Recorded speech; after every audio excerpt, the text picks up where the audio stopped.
Ja kasvaa korkoa. Joo.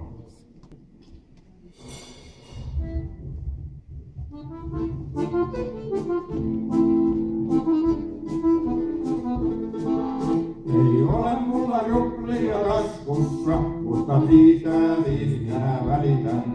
Kas rikkausmaan ei konsaakaan, kun näyttää meille tietä onnevan.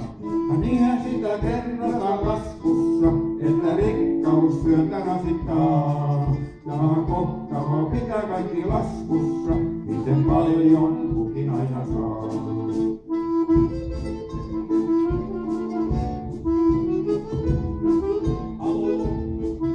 Halo, mistä soitetaan?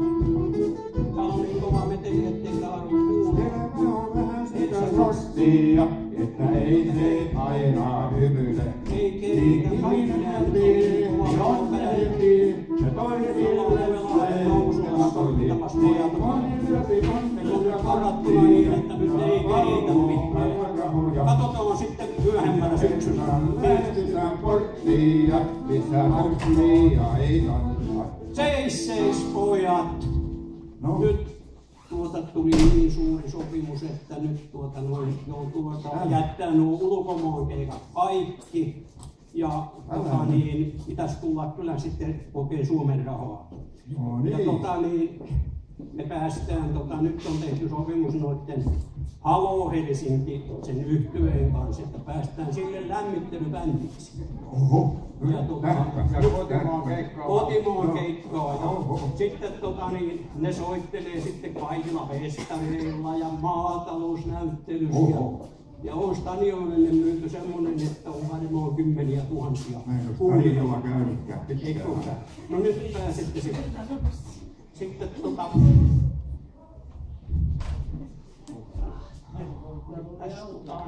olikohan meillä, meille tuli bändiin uusi solisti. Jaha. Joo. Kato, hyvänen aika, pojat on saanut melkoisen mimmin tähän mukaan. Elli, kuulee koko Lahti. Tervetuloa. Kiitoksia. Kiitos. Ai, että täällä on mulla faneja paljon näköjään. Voi kiitos. No mitäs Elli? Sä nyt oot sitten näiden poikien kanssa lähtenyt keikkaan, mutta mitäs tää tämmönen somepuoli ja näin, että ja julkisuuspuoli, että onko se idolisoimu, PP-talous?